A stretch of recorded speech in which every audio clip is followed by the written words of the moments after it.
ঠিক আছে, তুমি কালকে রেডি হয়ে থেকো, আমি কাজ থেকে এসে দুজনে চলে যাব। কাল কিন্তু একটু তাড়াতাড়ি আসবা। ঠিক আছে।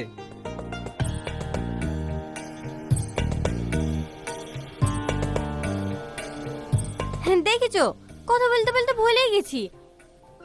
টনি ভাই কালকে একটা মোচা দিয়েছিল, খেয়ে দেখো তো কেমন হয়েছে।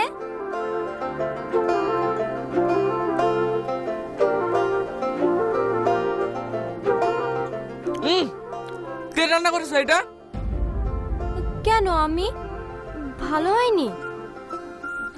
হ্যাঁ হ্যাঁ, ভালো হয়েছে।